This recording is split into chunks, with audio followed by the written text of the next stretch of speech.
आ गया इसके बाद। हाँ।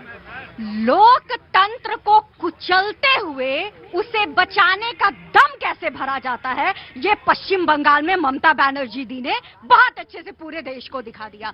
जिस लोकतंत्र और संविधान को बचाने की बात करती हैं, एक न्यायिक प्रक्रिया हो रही है, एक संस्था जाकर के अपना काम कर रही है, वहां मनी लॉन्ड्रिंग में जितने भी काला धन है उसको पकड़ने का काम कर रही हैं, तो ये पहुंच जाती है छापा कहां पड़ा, आईपैक के दफ्तर पे। लेकिन लगा ऐसे जैसे टीएमसी के दफ्तर पे छापा पड़ गया कि ममता दीदी के घर पे। वो ये कह रहे हैं कि हमारे दस्तावेज वहां रखे हुए थे। दूसरा ये कहा कि 7 साल पुराना मसला है, एकदम से वो चुनाव के नजदीक आपने फिर से फाइल गरम कर दी।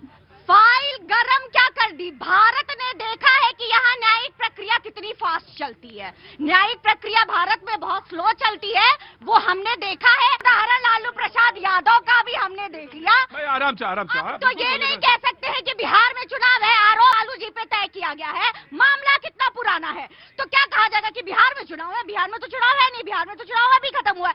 आते हैं बंगाल पर। बंगाल पे छापा पड़ा आईपैक निखिल जैन के यहाँ, और मिर्ची किसको लगती है, दर्द किसको होता है? ममता बनर्जी को। और ममता बनर्जी दी कोर्ट में कैसे साबित करेंगी कि जो फाइल लेकर के वो भागी है वो उनके पॉलिटिकल पार्टी की ही फाइल थी या कोई हेरा फेरी फाइनेंशियल डॉक्यूमेंट था? एक बात। और दूसरी बात, क्या आईपैक टीएमसी की प्राइवेट कंसल्टेंसी कंपनी है? नहीं है ना। भाजपा को भी कंसल्टेंसी दी है इस कंपनी ने, आपको भी दी है, कांग्रेस को भी दी है। तो टीएमसी ने तो अपना मुहर लगा दिया आईपैक पे। आज जो ममता दीदी ने आज कृत्य करा है कि ये हमारे लिए ही काम करती है, तो अगर धांधली होती है तो अब टीएमसी समझेगी।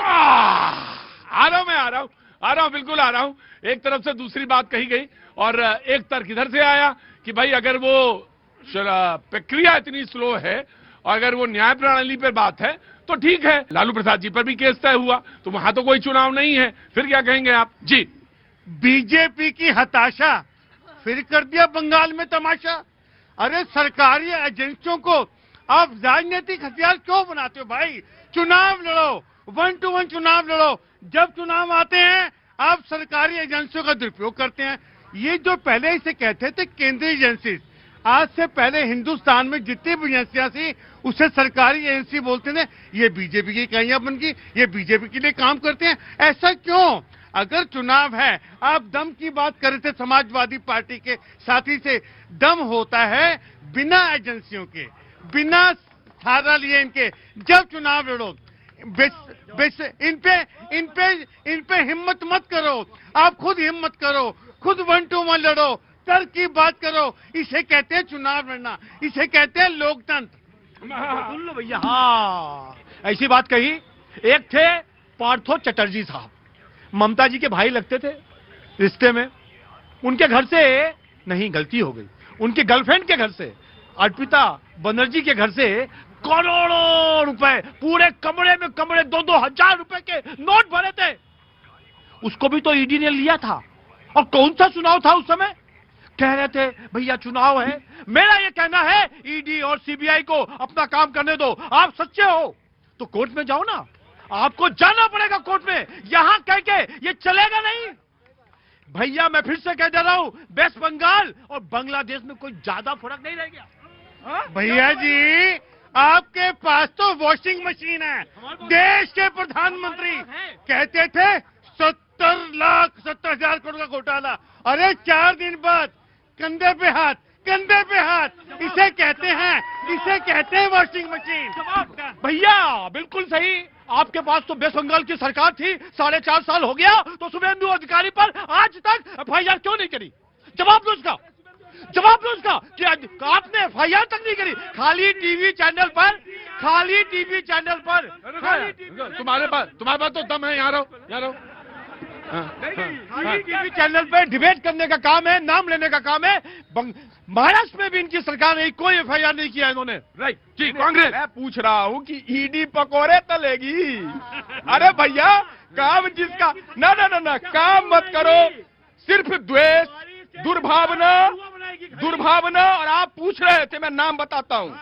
येदियुरप्पा नाम सुना है?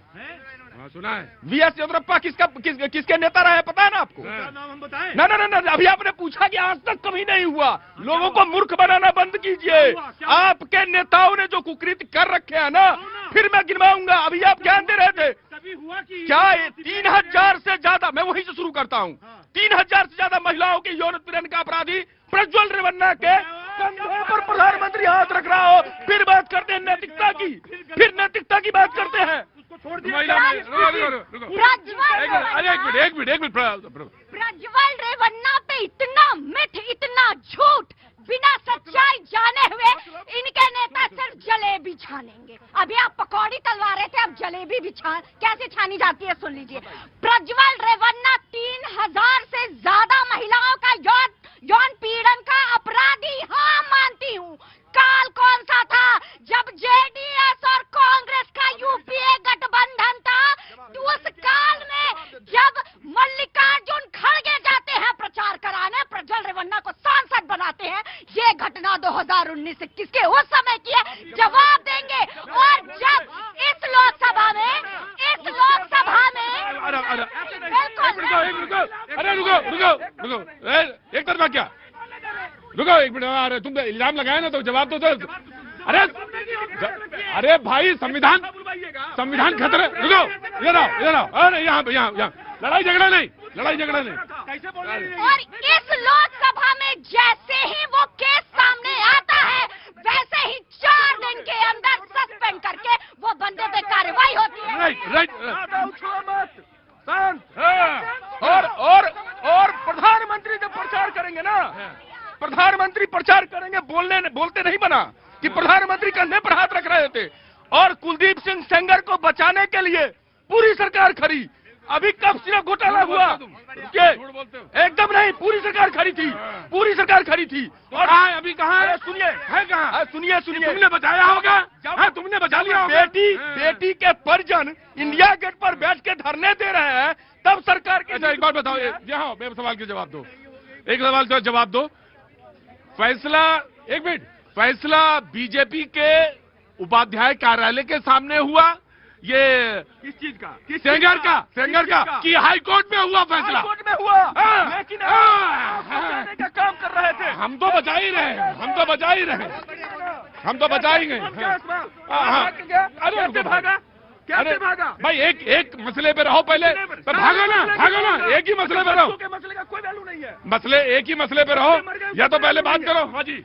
धन्यवाद प्रतीक जी। पहले तो आपको और पूरे देश को भारत माता की जय, वंदे मातरम। पूरा विपक्ष एक तरफ से चिल्ला रहा है बंगाल के अंदर जो रेड हुई है उसके ऊपर कि भैया चुनाव आ गए हैं, इसलिए वहां पर रेड हो रही है। तो चुनाव तो आ ही गए, इसमें तो कोई दोहराई नहीं बात है। बिल्कुल। तो क्या प्रतीक जी पहली बार रेड हुई है? मैं आपके सामने अगर मुझे सिर्फ 60 सेकंड दे दे तो 2016 से 2026 तक की रेड का पूरा खाका रख देता हूं मैं आपको। पहली रेड 2016 से 18 के बीच में चिट फंड सेल कंपनियों के खिलाफ। उसके अलावा दूसरी 2019-20 में बॉर्डर लिंक नेटवर्क को तोड़ने के लिए हुई, और फिर 2021 में हुई कोल स्मगलिंग के ऊपर, और जैसा कि अभी इन्होंने बताया भी पार्थो चटर्जी के ऊपर हुई थी 2022 में, जिसमें 49 करोड़ से ज्यादा का कैश निकला, 5.5 करोड़ से ज्यादा का सोना और चांदी निकला, और इनकी गर्लफ्रेंड अब अर्पिता मुखर्जी के घर से निकला है ये सारा का सारा। और उसके बाद ये खाद्यान्न घोटाला 2023 के अंदर हुआ, उसमें भी टीएमसी के नेताओं को पकड़ा गया, क्योंकि सारी लूट तो वही मचा रहे हैं